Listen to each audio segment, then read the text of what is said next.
Muy buenas tardes, ¿cómo están? Empezamos con la previa de Más Info. Van a estar desde las 14 a las 16 con Fernando Carnota. Hola Diego Laje, ¿cómo andás? Muy, pero muy buen lunes, muy buenas tardes, Bernardo Vázquez. Un gusto reencontrarme con vos, querido amigo. Qué bueno que estés tan de ánimo en este lunes, que la verdad que en cuanto a lo climático... Hay que empezar arriba, total. Totalmente, siempre hay tiempo para ir bajando, por eso hay que empezar bien arriba. Desde lo climático, Diego, te decía, la verdad que es un lunes y viene siendo, por lo menos estos primeros días de octubre, bastante agradables, excepto lo que pasó el fin de semana, que hubo algún frío importante y también alguna tormenta. ¿Te parece que repasemos el clima? Repasamos el clima, te cuento si querés. Dale. Tenemos 16 grados ahora, va a llegar a 17, o sea, estamos acercándonos a la máxima. En este momento tenemos humedad de 58%, así que día ideal para ponerse al día con secar la ropa que no se pudo secar este fin de semana por el mal tiempo. Totalmente. Y te cuento que este martes, bueno, la temperatura sube un poquitito, mínima 10, máxima 20. Va a haber un poco de nubosidad. Me preocupan esas nubes, Diego. Me preocupan un poquitito esas nubes, aunque si lo veo en el horizonte posterior viene mejor, ¿no? Sí, por eso. Después el resto de la semana nos encargamos, estamos trabajando duro para que miércoles y jueves tengas jornadas soleadas, jornadas propias de la primavera. La máxima del miércoles es 21 grados, el jueves baja un poco la máxima, baja a 19. Te cuento que por el momento, simplemente para ponerle un poco más de buena onda, sábado y domingo perfilan en el pronóstico extendido como días soleados. Así que te digo, Bernardo, la cosa pinta bien, aunque te tengo que confirmar más adelante cómo sigue, ¿no? Totalmente. Vamos a ver también qué nos dice Diego Angeli después, pero hay una buena semana interesante, por lo menos en cuanto a lo que tiene que ver con el sol, quizás no tanto en cuanto a las temperaturas. Tenemos las cámaras de la ciudad para ir repasando también cómo está yendo el día. Un día, como siempre decimos, Diego, como venimos hablando, en el que la actividad de a poquito se va retomando, sobre todo en la ciudad de Buenos Aires. Vemos más gente en la calle, siempre con protocolo, siempre con abrigo también en este caso, porque vienen estando los días bastante fríos. Y ya directamente estamos hablando de día 200 de cuarentena, Diego. Te cuento que ya van 200 días de cuarentena. El país alcanzó ese número y probablemente estamos en el momento más crítico, pero de alguna manera con ciertas aperturas, como antes veníamos diciendo, pero en Ciudad de Buenos Aires y en Provincia de Buenos Aires venimos estando por lo menos con la posibilidad de salir a pasear, de salir a disfrutar un poco, siempre, como decimos, con protocolo y teniendo muchísimo cuidado, Diego. Cabe destacar que los porteños, comparando con ciudadanos de urbes igualmente grandes del resto del mundo, la verdad se apegan muy bien al protocolo, comparando con ciudades europeas, sobre todo con ciudades europeas, te diría, donde el barbijo no se respeta, donde sigue habiendo fiestas clandestinas muy grandes, informes que estamos leyendo todo el tiempo.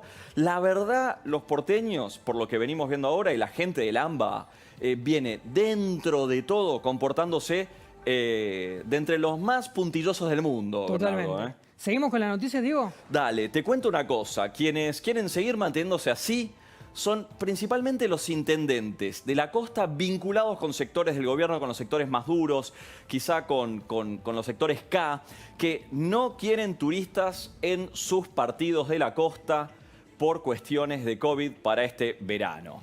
Obviamente hay que sentarse a pensar que todavía para lo que es la temporada de verano, enero, febrero, la temporada principal, en toda la costa falta mucho. En términos de coronavirus, en términos de pandemia, un mes, 2 meses, 3 meses es una eternidad.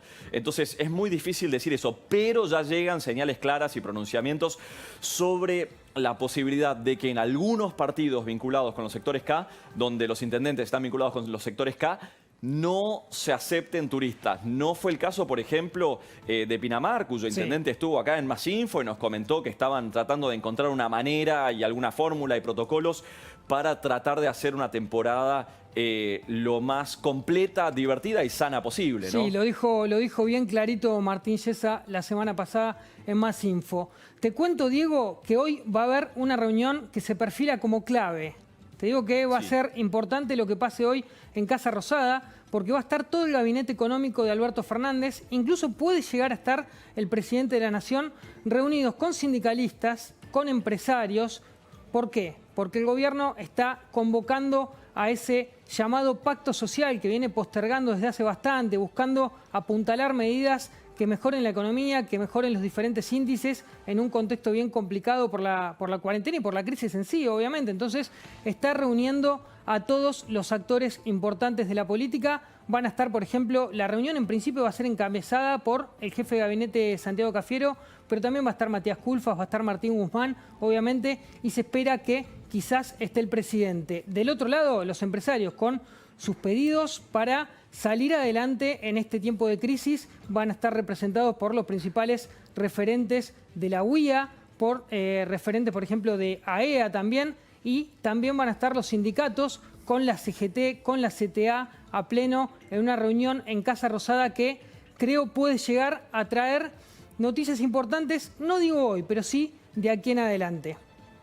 Sí, vamos a dejarle la lupa puesta a eso. Obviamente un gobierno que se acerca a una negociación después de duros embates por la pandemia hubiera tenido más poder en otro momento quizás. Pregunta para hacerse que nunca sucedió en el fondo. Sí. Pero lo concreto para decirte, Bernardo, y para tener en cuenta es que hay sectores del kirchnerismo más duro que más allá del primer pronunciamiento que hubo de una intención de hacerle juicio político al presidente de la Corte Suprema, al doctor Rosenkrantz, querrían promover más juicios políticos contra otros miembros de la Corte.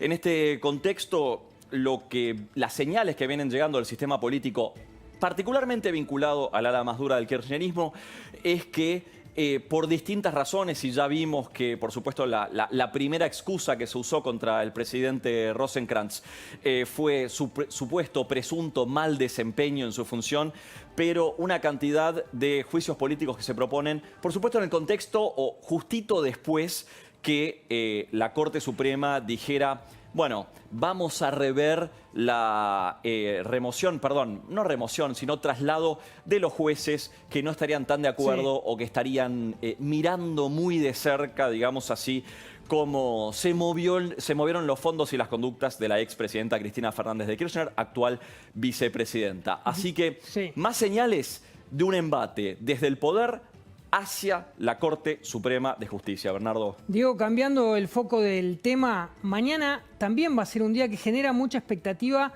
porque va a llegar la misión del FMI, una misión muy esperada con los principales referentes del Fondo Monetario Internacional, que envía obviamente Kristalina Georgieva, a quien vemos en pantalla, la titular del fondo. Y hay expectativa porque obviamente después de todo lo que tuvo que ver con la negociación por la deuda, que Argentina de alguna manera terminó saliendo airosa en ese sentido, consiguió la adhesión de la mayoría de los bonistas. Bueno, ahora se viene el otro gran desafío para este año y para los próximos 2 años que vienen. Creo que el Fondo Monetario Internacional y poder llegar a un consenso con el Fondo Monetario Internacional, sobre todo en lo que tiene que ver con decisiones políticas que pueda tomar Argentina, decisiones sociales en cuanto a lo que tiene que ver con el programa de acuerdo con el fondo, va a ser bien trascendente todo lo que vaya pasando. Así que llegan mañana y seguramente van a ser noticia, Diego. Sí, le vamos a tener la lupa puesta a eso. Y otro tema al que también le tenemos la lupa puesta es lo que está pasando en el Cáucaso en este momento, el conflicto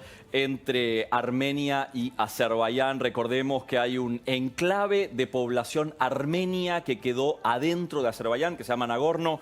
Desde hace ya casi una semana hay hostilidades. Las hostilidades, Bernardo, las hostilidades se están moviendo hacia la población civil.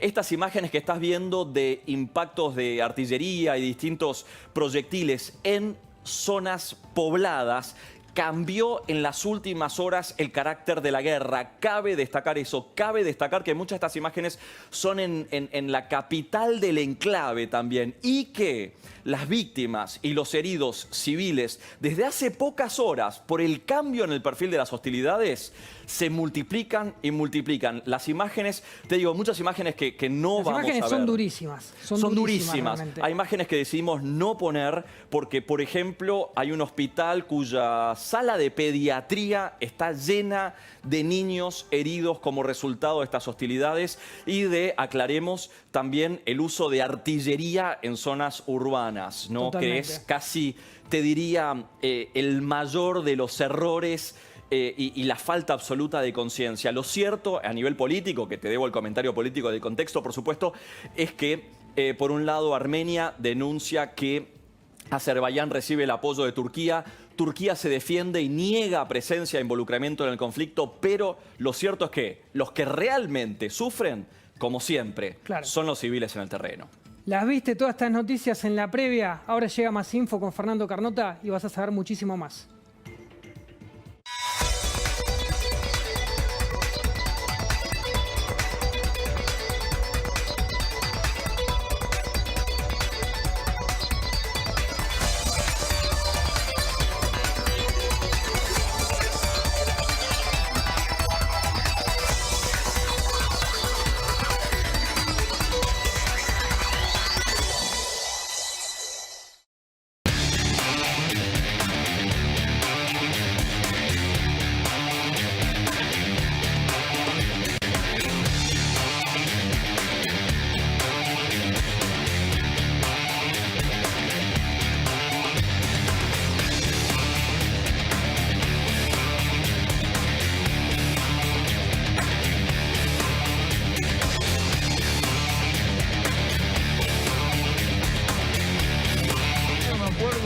Cuatro flacos, con el arma en mi cabeza, el otro en el pecho. Yo no tengo arma, no tengo noción de las armas.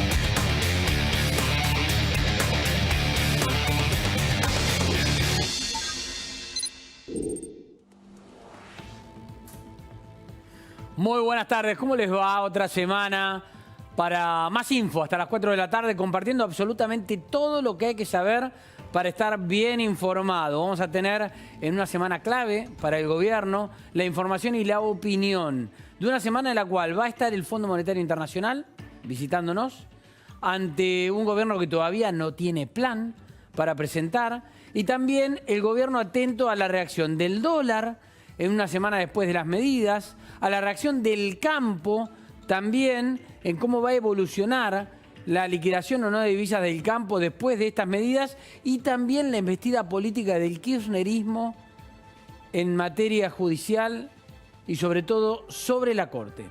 Con el pedido de juicio político al presidente de la Corte, pero viene más. Además, vamos a poner la tapa de la tarde. Estos son los temas que vamos a tener. Choferes que se reúnen con Bernie. Ustedes recuerdan la polémica, protesta violenta después del asesinato de un chofer en La Matanza. Bernie ahora quiere escucharlos y quiere contarles cuál es la supuesta solución que tiene para ellos. Estamos también en Caballito. Fíjense esa imagen. Violentísimo. El choque de este auto que venía pasando en rojo y que embistió de costado a otro vehículo. Provocó la muerte de uno de ellos y el estado muy grave de otro. Trump hospitalizado. Vamos a estar también conectados con Estados Unidos para saber cómo evoluciona Trump en un día clave para la enfermedad. París en alerta por el rebrote. París se vuelve a cerrar después de un rebrote fuerte de coronavirus.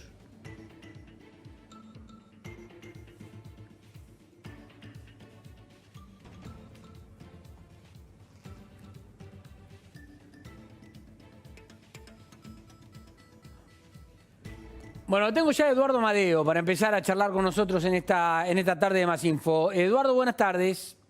¿Qué tal, Fernando? Buenas tardes.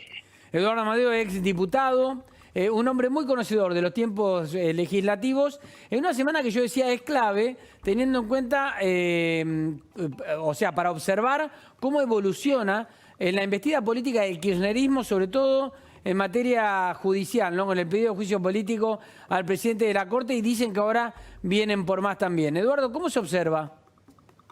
Yo creo que no cabe duda que Cristina viene por más. pero yo tomo un comentario suyo, Fernando, sobre el intento del gobierno de retomar el pacto social, sentar a los empresarios, etcétera, etcétera. Y me parece que el presidente no entiende, y esto también conectado con el tema del dólar paralelo, el presidente no entiende la relación entre una cosa y la otra. Imaginémonos que el presidente hace una gran convocatoria, vienen los partidos políticos, viene la iglesia, etcétera, y el mismo día, en la tapa de los diarios, siguen los avances sobre los jueces, el ataque a la Corte Suprema, todas las cosas propias de la agenda de Cristina Fernández. ¿Qué va a pasar ese día con el dólar? ¿Qué va a pasar ese día con las variables económicas?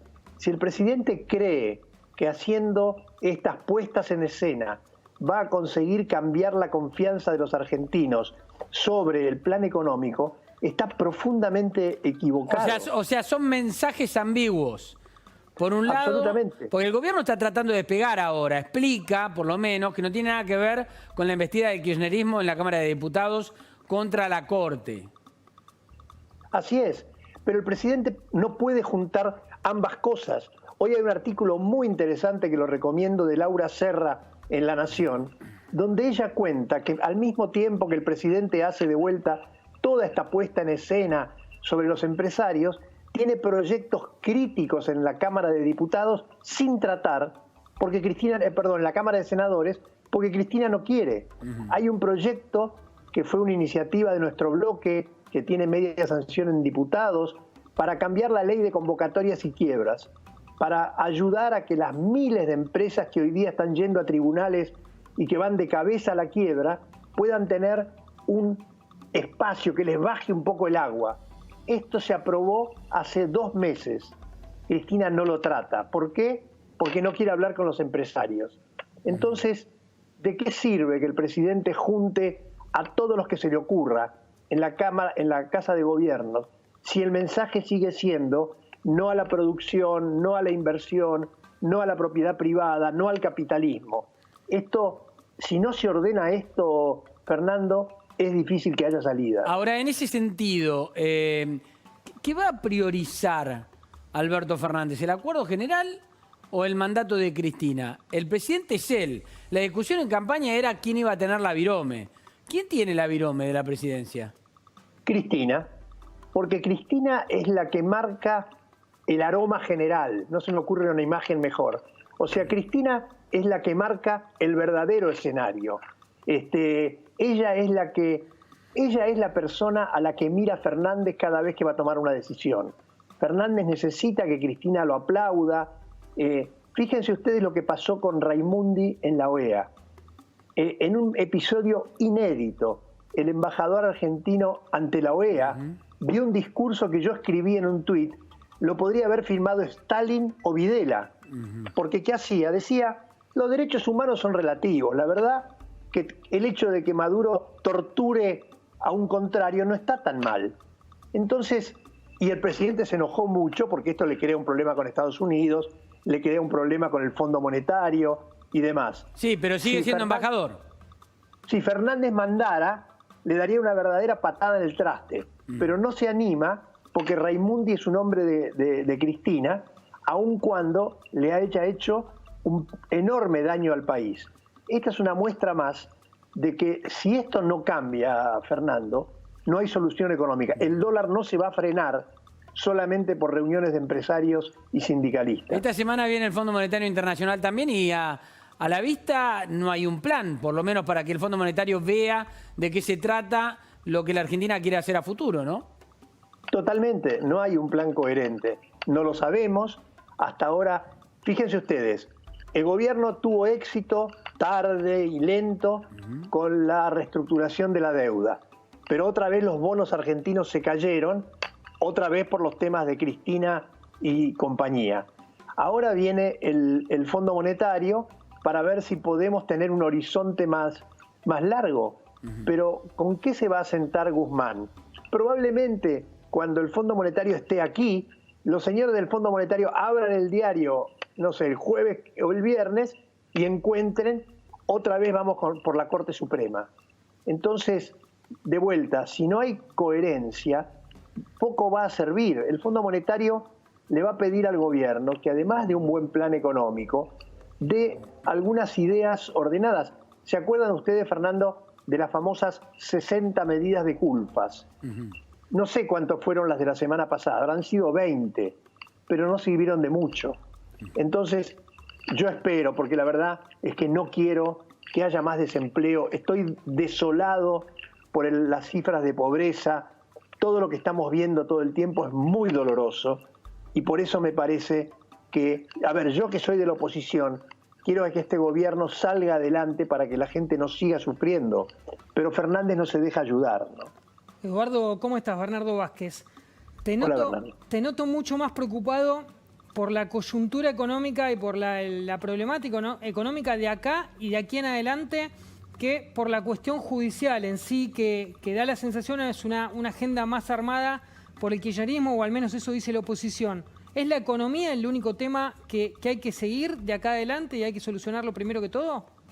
Mi argumento es que ambas cosas van juntas. Sí. Y mi argumento, y lo vuelvo a subrayar, no habrá salida económica si no se cambia la agenda institucional. El presidente se preocupa porque las empresas se van, y él cree que es una cuestión de los medios, se preocupa porque el empleo se cayó. Pero, a ver, seguramente, Bernardo, en este momento nos está viendo algún señor que tiene una pyme, Sí. y que tiene que decidir si cierra, si abre, si invierte, si busca los $10.000 que tiene guardados en la caja de seguridad para tirar los próximos 2 meses. ¿Alguien puede creer que ese empresario va a buscar esos últimos ahorros cuando está leyendo lo que está leyendo? Entonces, ambas cosas van juntas. Si no se cambia la agenda institucional, no habrá arreglo de la economía. ¿Ves Y imposible, nadie va a invertir un peso. Digo, ¿ves imposible, por ejemplo, que alguien pueda ir y recurrir al peso como un método de ahorro, como pide el gobierno, cuando el gobierno dice hay que ahorrar en pesos, no hay que ahorrar en dólares? La memoria de los argentinos es clarísima, ¿no?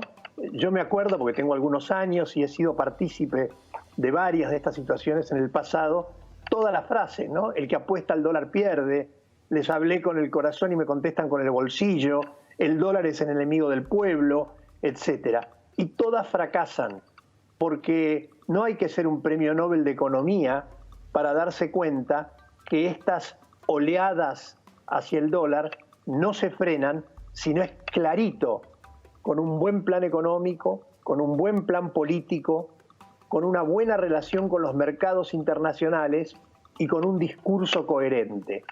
Si cualquiera de esas 4 cosas falla, el dólar sigue su camino y los argentinos vamos atrás, lamentablemente. Ahora, Eduardo, ¿la oposición está robusta? ¿Está bien parada? Porque después de las elecciones, con el resultado que se consiguió y sobre todo la remontada después de las PASO por parte de la oposición, se decía, bueno, ahora por lo menos estamos tranquilos porque no se va a venir el vienen por todo, o no van a poder con vamos por todo. Y sin embargo, lo que aparentemente frenó algunas decisiones críticas, como la de Vicentín, no fue por vía institucional, digo, en la Cámara de Diputados, en la Cámara de Senadores, sino que fue en la calle con la gente. Pero nosotros sentimos francamente que representamos esa demanda de la gente. Nuestros diputados y senadores, en situaciones diversas, porque en el Senado tienen mayoría, en diputados menos, están dando todas las peleas. Pero acordémonos también que nuestra voz se levantó con el tema de los presos. Obviamente se levantó con el tema de Vicentín. Se está levantando ahora con el tema de Rosenkrantz. Y nosotros sentimos que somos los que estamos representando esa bronca de la gente, que tiene mucha razón de ser. Digo, nadie esperaba que después que perdimos íbamos a poder sostener ese 41%. Sin embargo, si uno mira las encuestas, nuestros principales dirigentes, Horacio Rodríguez Larreta, Patricia Bullrich, mantienen y crecen en la conciencia, en el afecto de la gente. O sea que estoy convencido que seguimos siendo la alternativa al kirchnerismo. Eduardo, esa bronca de la gente, digo, para no confundir las cosas tampoco, es una bronca que viene acumulada. Bronca que viene también del fracaso del gobierno Macri, por lo menos el fracaso económico del gobierno de Macri, porque si no, digamos, no es una bronca que se generó ahora, ¿no? Que apareció ahora. Es una bronca que ahora creció, pero que ya venía. Es cierto, Fernando, pero ahora se instalaron nuevas cosas que afectan, le pegan muy duro a la gente. Se instaló una agenda de seguridad, un problema de seguridad muy claro por la ineficiencia y el doble discurso. Se instaló el tema de la propiedad privada. Hoy veía una encuesta, 72% de la gente siente que su propiedad está afectada. Se instaló, aunque parece una cosa intelectual, el tema del mérito, de la meritocracia, ¿no? La gente que dice, oye, yo me voy a romper el alma para avanzar, y el presidente me dice que eso no importa. Se instaló el hecho del rol del Estado, un Estado que no puede resolver los problemas. O sea, es cierto que si no hubiéramos ganado, digamos, que a nosotros en la economía, nosotros con la economía tuvimos los problemas que tuvimos, pero ahora la agenda se está poniendo mucho más densa, y yo creo que nuestros dirigentes están representando muy bien esa sensación de la gente. Eduardo, ¿cómo ves el 2021 en materia electoral? Porque no falta tanto, la verdad, ya quedan alrededor de 8 meses, por ejemplo, para el cierre de listas, y prácticamente no se habla del tema, quizás por la pandemia. ¿Ves un 2021 normal en cuanto a lo que se puede hacer, o pensás que puede llegar a peligrar las elecciones? Yo espero que todo siga normalmente. A ver, yo deseo de corazón, se lo decía el otro día en una charla que tuve con un ex amigo, pero ahora adversario político. Yo le decía, yo te quiero ganar a vos las elecciones en un terreno plano, sin barro, mano a mano.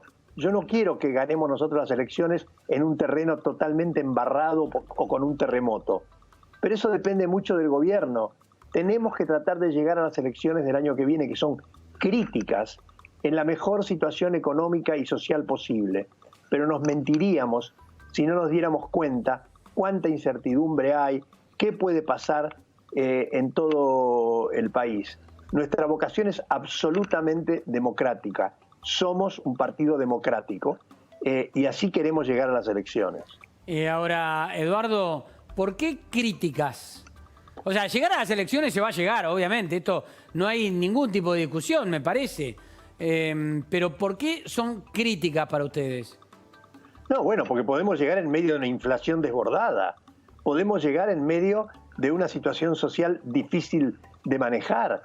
Podemos llegar en una situación en la cual haya diversos tipos de expresiones de la ciudadanía, de hartazgo, etcétera. Nosotros quisiéramos, por el bien de la gente, que todo esto se ordene, que la gente consiga trabajo, que baje la tasa de pobreza e indigencia, que se frene el dólar, y ahí dar otras peleas, porque estamos convencidos que tenemos una diferencia muy profunda con el kirchnerismo, pero lamentablemente hoy no lo sabemos. No Ahora, lo sabemos. Antes de la pelea política del 2021, que como dice Bernardo, va a empezar a cocinarse mucho antes que la confección de listas y las elecciones mismas, tenemos otro desafío que es el fin de año. Fin de año siempre la Argentina se lo marca como un mes caliente, ¿no? Diciembre. Y quedan 3 meses. Ahora, 3 meses es poco y en la Argentina es una eternidad, las dos cosas. Por eso que queremos, esperamos, deseamos y queremos que se frene el tema del dólar, que haya un horizonte y que por lo tanto no haya que producir una devaluación que se traslade a los precios. La pregunta es, ¿cuál es el plan? ¿Cuál es el plan? Yo estoy convencido que si el presidente encuentra la punta para dar un horizonte, ahora tiene que animarse a ordenar el problema fiscal, que es la madre de todas las batallas, ¿no? ¿Qué es lo que tiene que ordenar ahí, Eduardo? Bueno, tiene un nivel de gasto absolutamente desenfrenado, que exceden mucho el tema de la pandemia. Pero perdóname, sin ningún tipo de posibilidad de que lo reduzcan. Ya lo dijo ayer el ministro de Economía. No hay ninguna necesidad de reducir el gasto. Pero sí, es un horror lo que dijo el ministro. ¿Y por qué? Yo lo leí esta mañana y lo primero que pensé, mira, me hizo acordar una frase terrible de Fernández el otro día cuando comentó lo del aumento de la pobreza. ¿Qué dijo? Dijo, si no fuera por la intervención del Estado y por todo lo que gastamos, la pobreza sería mucho peor. ¿Qué hubiera dicho yo o qué hubiera dicho cualquier persona de mi espacio? Redoblo mi compromiso para lograr que haya inversión, que haya trabajo, que se frene la inflación. Eso es lo que tiene que decir el presidente, no voy a gastar más. Es cierto que hay que gastar más para darle de comer a la pobre gente que la está pasando muy mal, pero eso es pan para hoy, hambre para mañana. El presidente tiene que tomar un compromiso de largo plazo, dejar de los lugares comunes respecto de más gasto público, porque el gasto público es como tirar nafta donde hay fuego. Claro. Él no lo entiende y no tiene esa mirada. Eduardo Amadeo, gracias por el contacto con La Nación Más.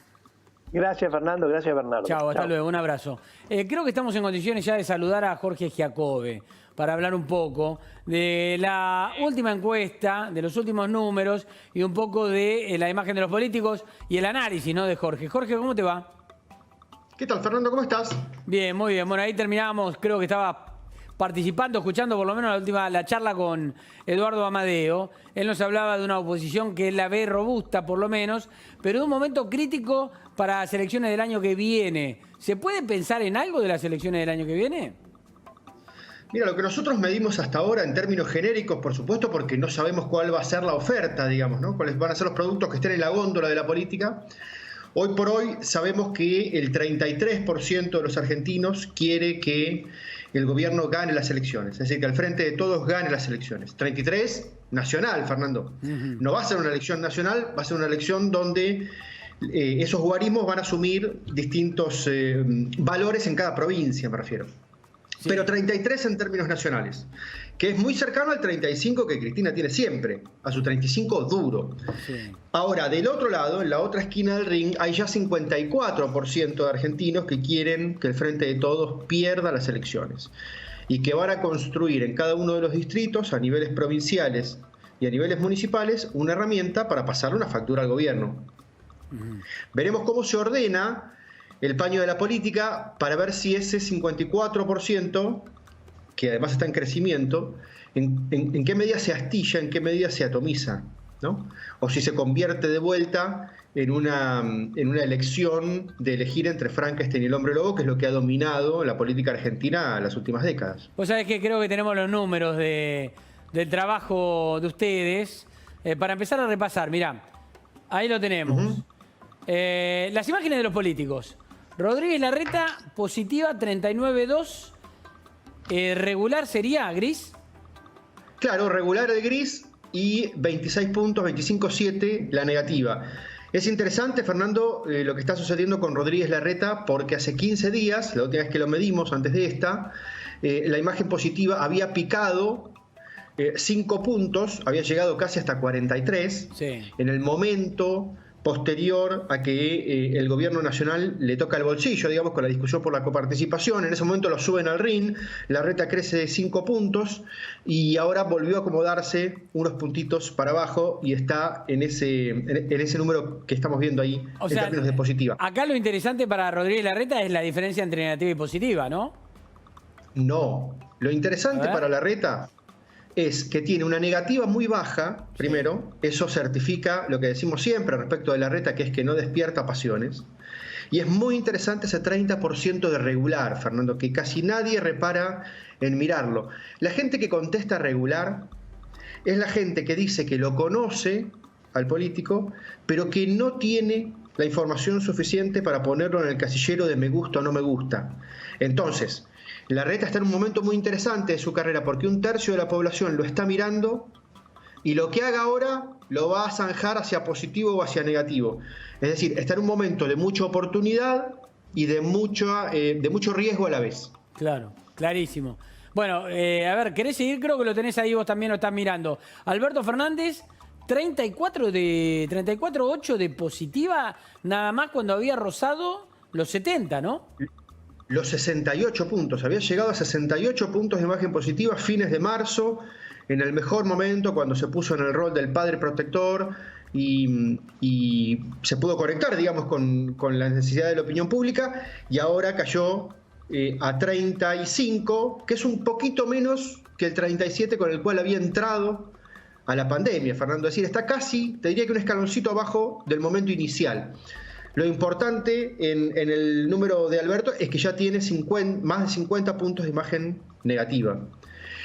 Tener más de 50 puntos de imagen negativa te pone frente a un escenario muy difícil en otra elección presidencial, por si tenés que ir a segunda vuelta, ¿no? Con más de 50 de negativa perdés con cualquiera, excepto que vayas contra otro que también tiene más de 50 de negativa. Claro. Jorge, acá tenemos a los 5 referentes probablemente más importantes de la política de la actualidad, pero seguramente no van a ser candidatos el año que viene porque tienen distintos cargos ejecutivos la mayoría.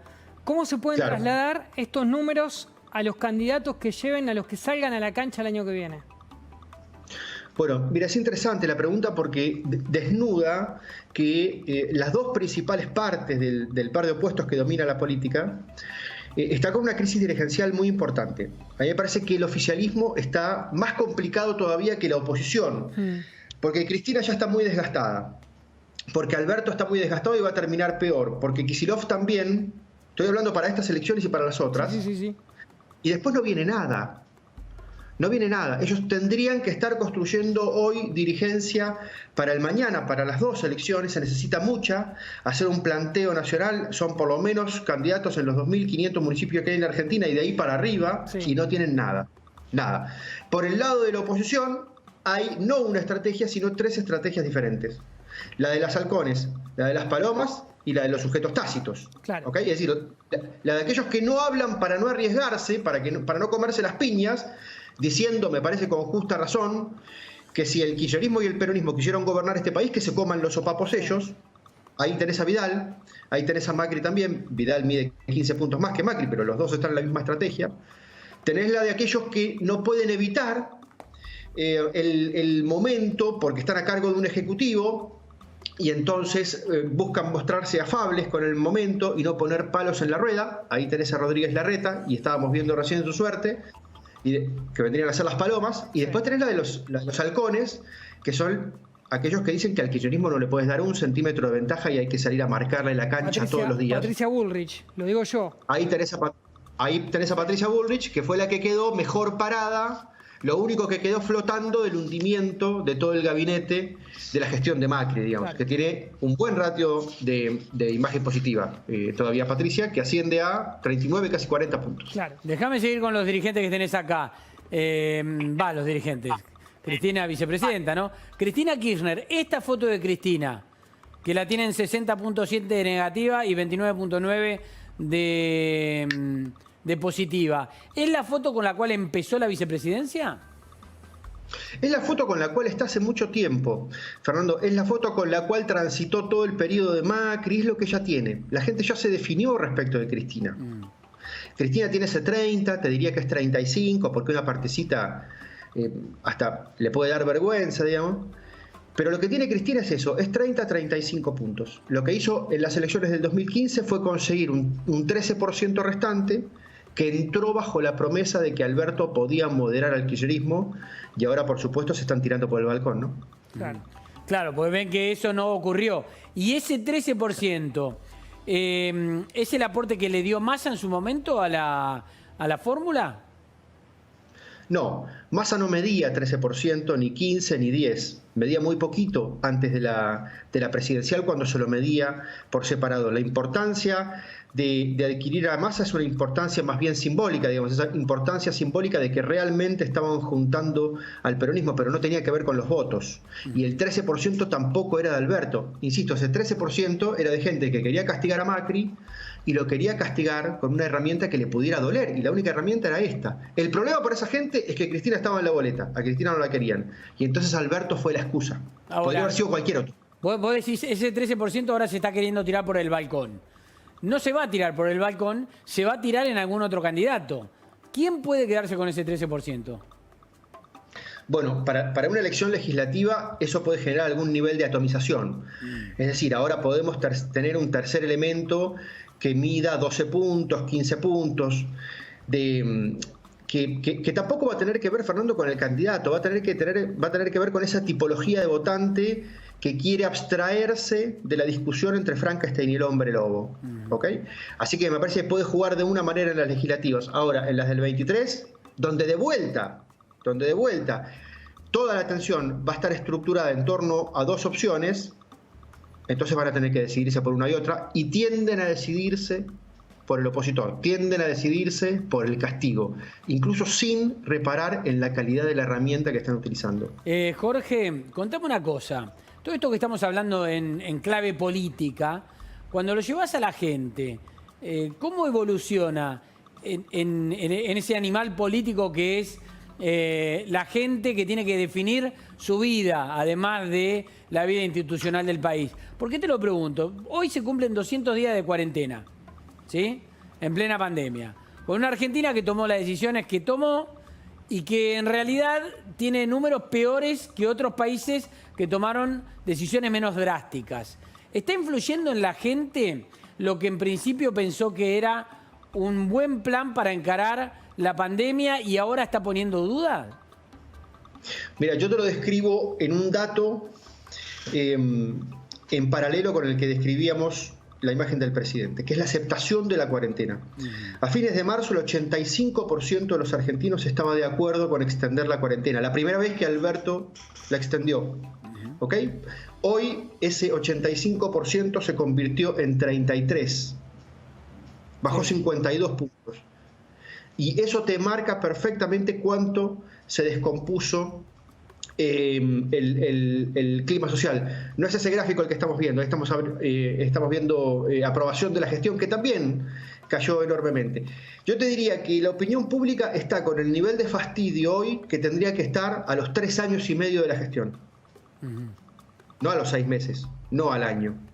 A los 3 años y medio. O sea ya que se rompió la crees que, mirá qué interesante eso, ¿vos crees que lo que le está pasando a Alberto al mes 9, al mes 10 de su mandato es lo que debería pasarle recién a un presidente a los 3 años y medio de su mandato?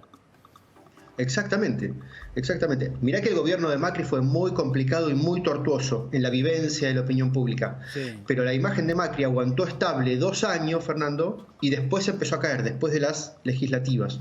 Primero pagaron el pato los ministros y después empezó a pagar el pato el presidente. Es decir, primero la línea defensiva y después el arquero. Claro. Hoy lo que sucedió es que el arquero se puso adelante de los defensores y ya nada vale nada. Y hoy 7 de cada 10 argentinos está pidiendo un cambio en el gabinete, parcial o total, pero 7 de cada 10 argentinos. El presidente lo va a tener que entregar. Ese es buen ejemplo, porque en realidad los ministros nunca le funcionaron como fusible. Siempre él se puso como primera línea de embate. Y claro, y ese era el riesgo. La virtud de alcanzar en un momento 68 puntos de imagen positiva, sí, asustar a todo el mundo, inclusive a los propios. Bueno, a ver, se congeló un poco ahí el audio de la imagen. Estamos hablando con Jorge Giacobbe. Empezaba Jorge a transitar un terreno diciendo que ese crecimiento en imagen de Alberto Fernández había asustado a los propios, que fue lo que le pasó con el kirchnerismo. El kirchnerismo tuvo que salir a darle batalla rápidamente a Alberto Fernández. Cuando vio que Alberto Fernández se posicionaba, producto de la pandemia, en el centro de la escena y empezaba a crecer en imagen y llegaba casi al 70%. Algo que no fue resistido por el kirchnerismo, que salió a darle batalla interna rápidamente, ¿no? Totalmente, Fernando. Es el reflejo de lo que fue esta gestión. Me parece que el dato que da Jorge bien interesante es que estos niveles de caída en la imagen positiva recién se dan 3 años y medio después, ¿sí?, del comienzo del mandato. Y en este caso, como decía Giacobbe, está pasando 10 meses después. Ahora bien, ¿es la cuarentena o es la economía, no? Me parece que esa es la clave también, ¿no? Porque no solo lo que tiene que ver con lo sanitario es lo que ha generado una merma seguramente en la imagen de Alberto Fernández, sino también un montón de medidas muy contundentes en materia económica, cepo al dólar, por ejemplo, a la cabeza. ¿Está Jorge de vuelta? ¿Jorge Giacobbe? Ahora sí, Jorge, decías y empezabas a definir que también asustó en la interna, ¿no?, el crecimiento de imagen de aquel momento de Alberto Fernández. Claro, exactamente, exactamente. De hecho, la principal oposición hasta ahora ha sido Cristina. La oposición en términos electorales es solamente Juntos por el Cambio. Pero fíjate que 9 de cada 10 temas que se discuten en la agenda política argentina son incómodos para Alberto. Eso te marca claramente que hay alguien que está poniendo la música y no es él. Y no es la oposición. Es Cristina. Alberto tampoco pudo generar esto que algunos imaginaban como el albertismo. Digo, la pandemia no le dio tiempo porque el cristinismo salió a comerlo rápidamente y no pudo generar ese entorno de dirigente que le formara algún escudo, no solo en el Poder Ejecutivo, sino me refiero en el terreno, ¿no? en el territorio con algunos intendentes, por ejemplo. Bueno, nosotros sabemos que al principio de la gestión el peronismo empezó una maniobra para unirse y para contrapesar al kirchnerismo, sobre todo el peronismo clásico, el peronismo que se la tiene jurada al kirchnerismo, el peronismo que se dio cuenta que el kirchnerismo le vino a robar la historia, digamos, no a hacer una reversión. Después llega la pandemia, Alberto pica y empieza a caer. Y nosotros sabemos también, Fernando, que los peronistas siempre van atrás de alguien que los pueda llevar hacia un lugar mejor en el futuro. La pregunta es si Alberto hoy es eso. Por eso me parece que ese plan que estaba en línea hoy no se concretó, porque nadie tiene garantía de que Alberto los lleve hacia un lugar mejor. ¿Y cuál crees que va a ser la reacción de la gente con el dólar, con sus ahorros, de un gobierno que no genera confianza, pero te dice hay que ahorrar en pesos, no en dólares? De un gobierno que te dice eso, pero tiene a sus dirigentes más importantes, como Máximo Kirchner, sus ahorros en dólares, o al jefe de gabinete, sus ahorros en dólares, al presidente del Banco Central, con sus ahorros en dólares. Mira, solamente el 18% de los argentinos dice que confía en el dólar como moneda de ahorro. 18%. Y ahí vemos la segunda barra, 56% de argentinos. En el peso, Jorge, en los ¿no? pesos, perdón, 18% solo en el peso. En el peso. Sí. Y 56% en el dólar. Ahora, mirá qué interesante este 18%, Fernando. No tiene nada que ver con el 35%, que es de Cristina, y no tiene nada que ver con el 48% que los votó en las elecciones. Es decir, ni ellos se creen lo del peso. Claro. Sí, claramente. Y esto, lo peor, perdóname, un apunte más. Lo peor es que ya sucedió, porque acordate que Cristina en el 2011 ganó con el 54% de los votos sin tener que poner a nadie como fachada, ganó ella, tenía todo, era contra nadie y a los 6 meses fue a tocar el dólar y la gente que la votó salió a comprar dólar. Es decir, esto ya le pasó a Cristina. ¿Por qué de vuelta? Yo digo, ¿por qué los ministros de Economía no leen un poco más de historia en vez de leer tanto de economía, ¿no? Y aprenderían un poco más de lo que puede suceder con las medidas que toman. Yo creo que tendrían que leer sobre psicología, Fernando, no tanto sobre historia. Bueno, está bien. Yo digo historia, si querés, contemporánea, reciente, para saber lo que pasa. A ver, vos contabas lo que pasó recién en el 2011, con Cristina con el 54% de los votos. Claro, pero el que lee historia siempre se refugia en la idea de que lo que sucedió hasta ahora no necesariamente tiene que suceder en el futuro. Si vos lo mirás desde un aspecto psicológico y te das cuenta cómo los argentinos tratan de combatir sus miedos, te vas a dar cuenta de que siempre va a pasar lo mismo hacia el futuro. Decime una cosa, ¿preguntaste por el corralito también en esta encuesta? Preguntamos por el corralito y mirá el nivel de miedo que hay en los argentinos, que el 57%, teme que el gobierno implemente un corralito a las cuentas bancarias contra un 27,7%, casi 28% que no. Insisto, fíjate que ese 28% no es ni siquiera el 35% que vota siempre a Cristina, no es ni siquiera el 48% que los votó en las elecciones. Fernando, esto es impresionante. Claro. Esto es impresionante. Muy bien. Y otro dato interesante también es que en ese 57% también hay jóvenes. Es decir, los jóvenes le están teniendo, una parte de los jóvenes le están teniendo miedo a algo que no vivieron. Los menores de 35 años en la Argentina, que son la mitad del padrón, no vivieron el 2001. Y sin embargo, una parte le está teniendo miedo. Claro, es increíble eso, porque no hay registro de la herida en muchos, pero sin embargo tienen el miedo de que pase. Claro, como el experimento ese psicológico de los monos y la escalera, ¿no? Y el chorro de agua. Finalmente, todos generan un comportamiento sobre algo que no vivieron, ¿no? Sobre las empresas que preguntaste. Si abriría una empresa o un emprendimiento en la Argentina, y mirá el nivel de desazón que hay. 31% dice que abriría una empresa o un emprendimiento contra 68% que dice que no lo haría.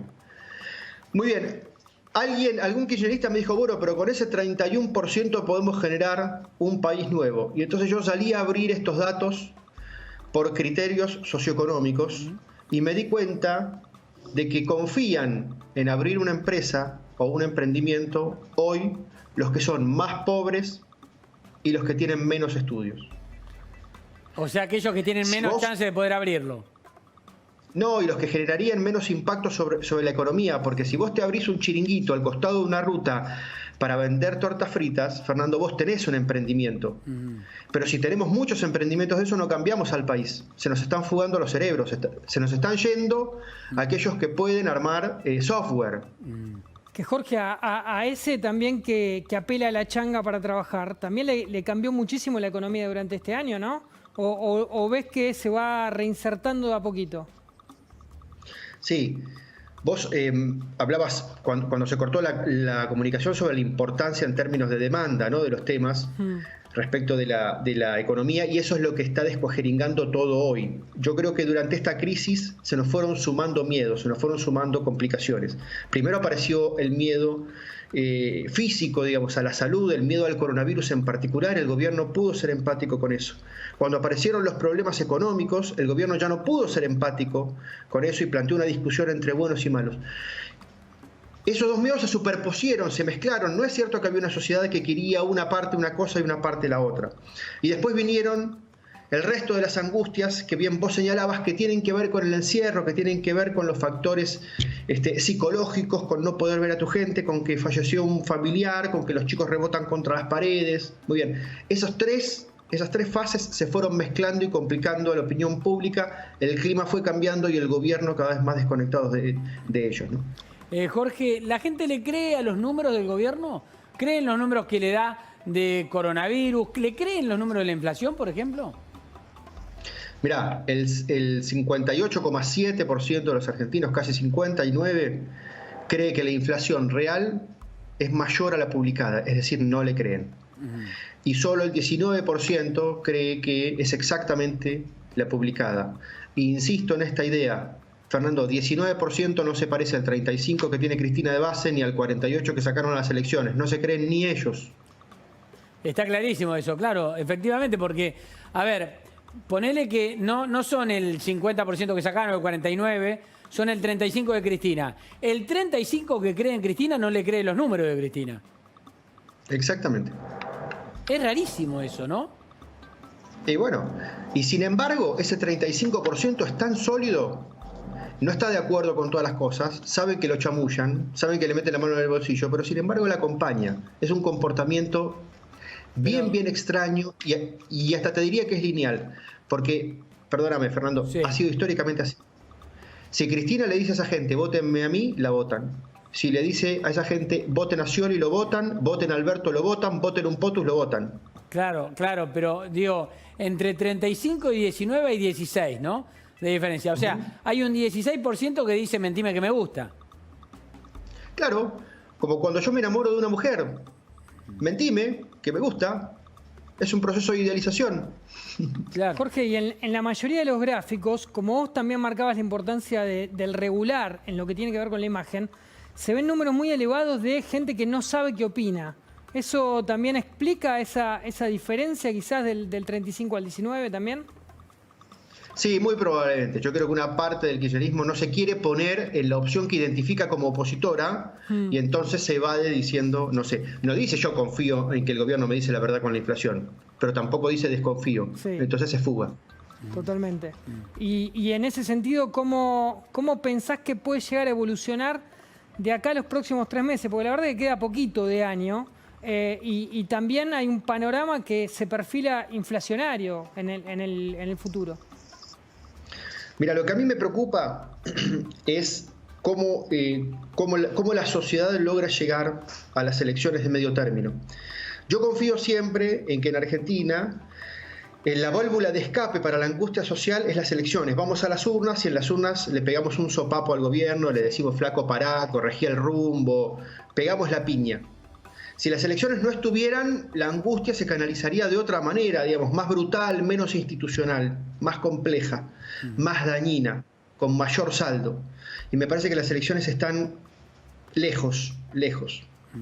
A ver, Jorge, tenemos una última placa de tu trabajo y después yo tengo una pregunta para hacerte antes de despedirte, que es de un rumor muy fuerte que circuló el fin de semana, que para mí es una alquimia increíble de la política argentina, pero es política y es argentina, con lo cual todo puede suceder, pero me la voy a abordar como última pregunta, porque quiero saber qué opinas vos de este rumor que dio vuelta y fantaseó durante la mente febril de algunos políticos el fin de semana.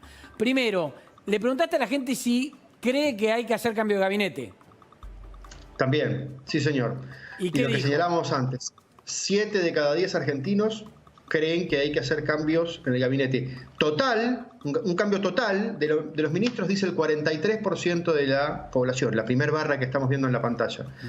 33% dice que debería cambiar algunos ministros y un 22% cree que no habría que cambiar ninguno porque están todos maravillosamente bien en sus puestos. Insisto, 22%, nada que ver con el 35%, nada que ver con el 48%.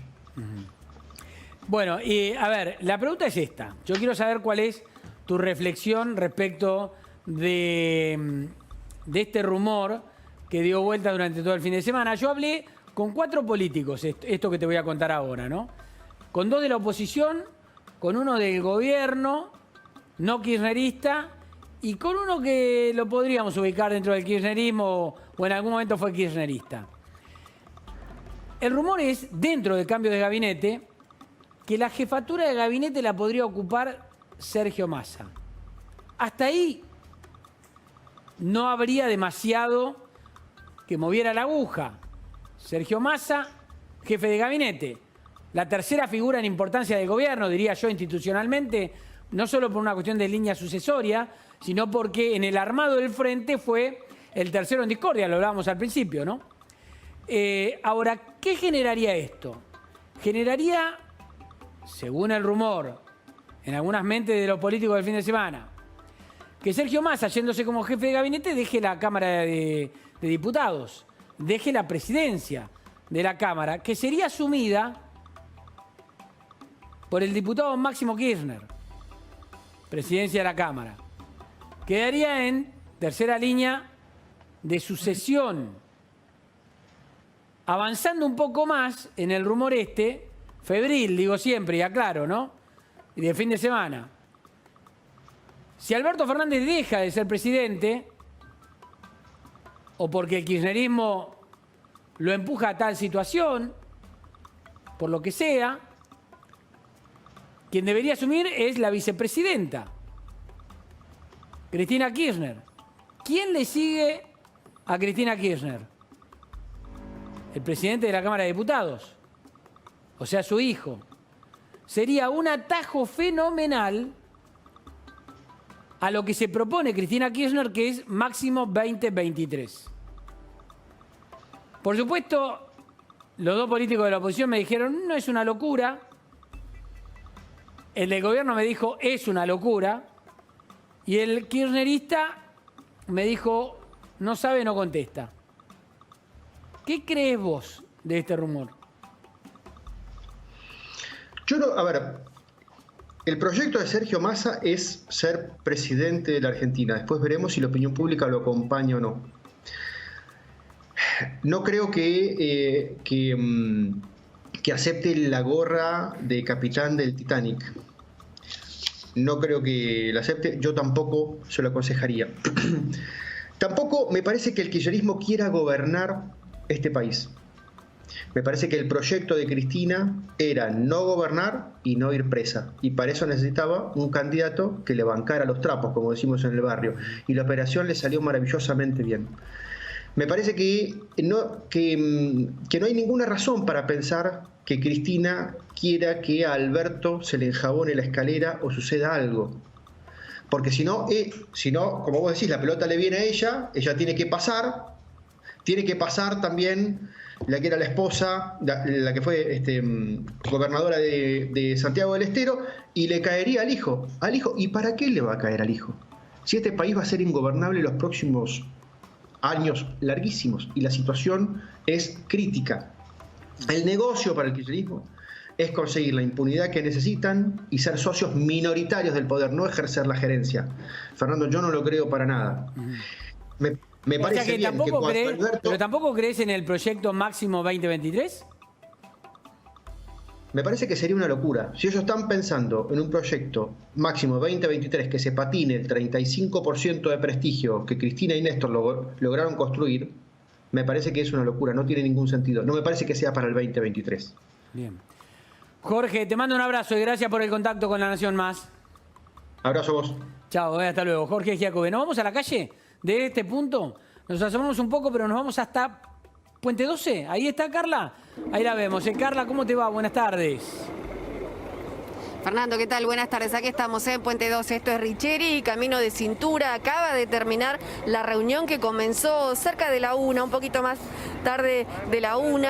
Empezó esta reunión con 10 personas pertenecientes, representantes justamente de las diferentes empresas que están de paro desde el viernes pasado. Recordemos que el jueves por la tarde-noche un chofer de la línea 218 fue asesinado de un disparo en la cabeza cuando estaba transportando su vehículo, un colectivo de esta línea justamente, y aparentemente en un momento en el que había cambiado el turno con otro compañero, y es por eso que hubo algunas versiones de una especie de ajuste de cuentas, descartando un robo que había confundido a la persona que estaba manejando. O sea, quizá el destinatario de este disparo era otra persona. Pero bueno, todo esto está en materia de investigación porque todavía no se ha esclarecido el hecho, y es por eso que desde el viernes pasado diferentes líneas, en este caso son 6, que están manteniendo este paro, esta protesta, este reclamo.